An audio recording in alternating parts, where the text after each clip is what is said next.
the New York Islanders, it needs to be reminded, finished third in the, like, they didn't just make the playoffs. They finished third. And yeah, if you finished third in the Metro or got the second wild card, you kind of found out about it maybe the last few days of the season. But this is a team on whom I think people are sleeping, maybe still for good reason, but not the most exciting team last year. They are still coached by Patrick Roy. Had to remind myself of that. They go out and have, shall we say, Peter, quite the offseason.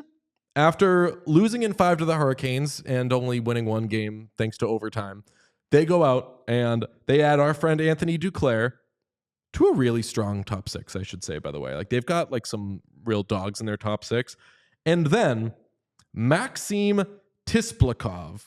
Because of alphabetical order, we are discussing the Islanders before we discuss the Philadelphia Flyers. So at this point in the conversation, this is the biggest mystery player who is coming over from Russia to the Metropolitan Division. And I saw this moment for you in real time when we were looking around the league and studying up. And you said, who's Tisplikov? And I showed you my little study guide thing. And my first note is, Tisplikov, who is he? This is a guy that is going to be possibly in their middle 6, maybe ends up being a second first-line winger. This is what I can give you on him. He is a 25-year-old forward, 31 goals last season in the KHL, signed a 1-year entry-level contract, will be an RFA at the end of this deal, and it's kind of a mystery. He was like the biggest, we'll say, international free agent because Michkov was a drafted guy and they were just more signing him or whatever. But their offseason, in short, our guy Duclair and maybe our guy Tisplikov.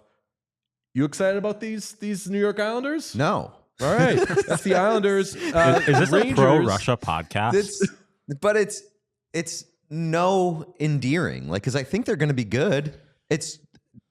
And like, I hate to do the Islanders aren't that interesting because like I do think everyone knows that. Yeah, and like it's been overblown at points where I think they actually have been interesting, and people just love to say that they're boring. They're not really exciting, but I think that they can be a good team. Like you mentioned, their top 6 is pretty good. Like you've got some good players in there: Bo Horvat, Matt Barzal, like Anthony Duclair, Brock Nelson, Palmieri. If Anders Lee is in there, if Tisplikov is in there, like they're returning 3 30-goal scorers from last season.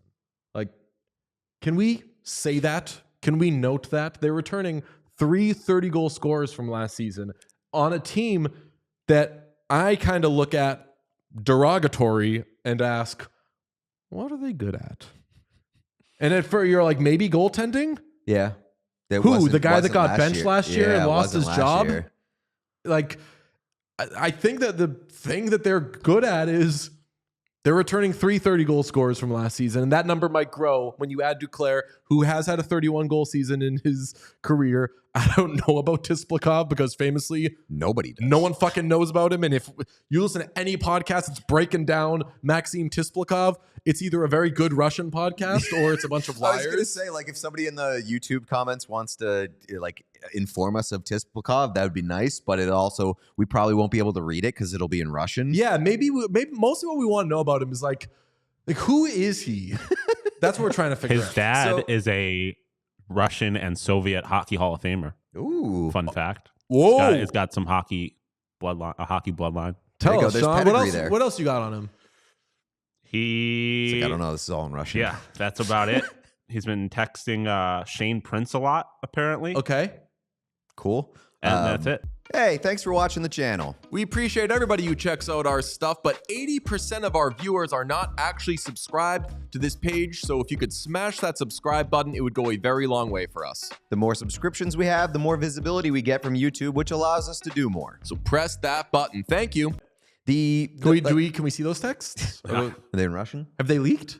The thing that like positive and negative about the Islanders is like they are returning not only 330 goal scorers, but like they're People forget returning that. so many players. Like I feel like they've had this team without like 1 or 2 guys here and there for so long. They are the anti-Capitals. Well, Capitals were doing that for a long time too. Yeah, until well, the wheels fell off. Now, They are the Eastern Conference Minnesota Wild. No, that's disrespectful. in some ways, yes, I know what you're getting at. How is it disrespectful? because the Islanders have actually done shit. The Wild have not. Like the Yeah, I mean, Islanders that part's made true. the Eastern But Conference also, final what back have to- the back-to-back Islanders done? seasons. They went to the Eastern Conference final back-to-back years and lost to the eventual Stanley Cup champions. Like if the Lightning weren't I the get that. Lightning, the Islanders could have made the Cup final. That's fair. In fairness to the Wild, they could have done something and we just wouldn't know about it. Yeah, so fair. That's fair. Yeah. They could have been in the conference final 4 years in I a would row. argue that. I mean, I know this isn't a Western Conference, but the Wild have a marginally more interesting roster than they have players that are, I think, on a national perspective, more interesting than anybody. The because Islanders there's have. more unknown with Yeah. the Wild. They the also had- Islanders, the Islanders did need a Maxim Tisplikov where you're like, who is this guy? Yeah. Because you look at the rest of the roster, you're like, I know fucking everybody here. Well, there's another team in the Metro that we'll talk about who their offseason is as much about who they did not get rid of as it is about who they added. Islanders have that going on too, because I'll note for their offseason, they did not get rid of JG Peugeot. Mhm. And he is in what? He's in his year 5 of a 6-year deal with a $5 million cap hit. I still remember when they acquired him and immediately signed him. Really liked that move. He always struck me as like a middle 6 center, two-way guy. And since he's been there, he has not had more than 40 points in a season for the Islanders. He had 33 points in 82 games last season. He turns 32 this season. And here's, I think, what I have realized maybe a little late, and what I hope everyone has realized. He's just not a two-way player because he is not an offensive player. So I think that we should be done wanting a little more out of JG Peugeot. He is simply, and there's nothing wrong with this unless you're getting paid a lot of money, which he is.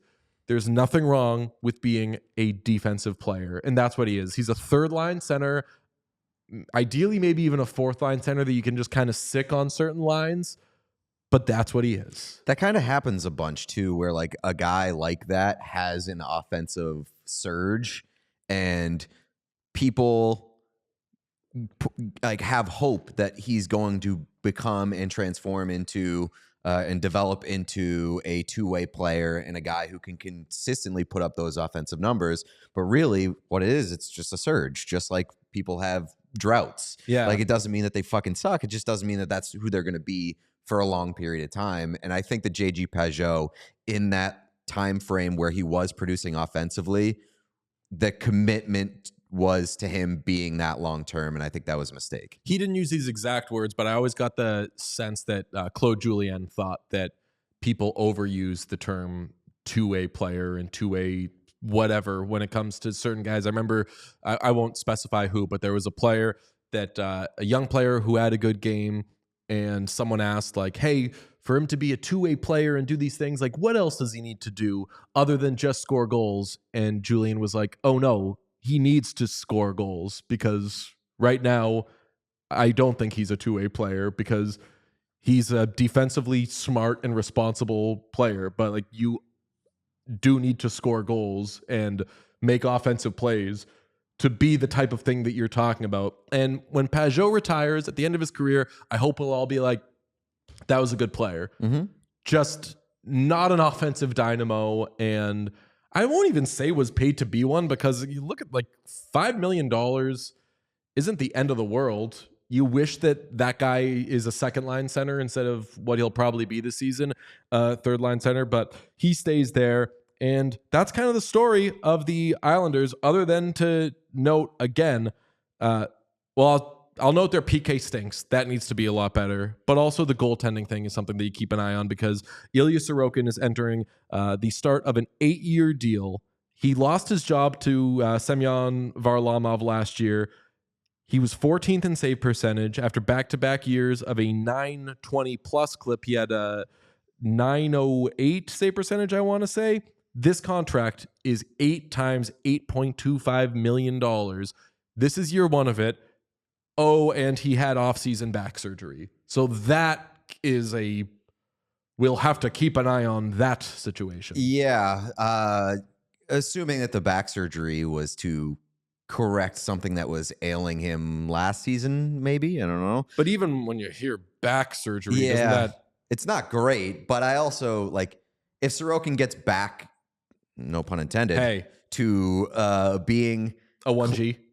a what? 1G. A 1G, yes. I don't think we say 1G. But if he gets back to like who he was before that, which I think like that is more indicative of the player that he is. He was an elite goaltender. He was an ASG, like yes. all-star player. So I'm not totally worried about him. The back surgery is always the unknown. But I will say another note on the Islanders. Huge for them the season that Noah Dobson had last year. He was a fucking beast. So if that continues and Noah Dobson is that player, like congratulations to the Islanders because you got a fucking dog. We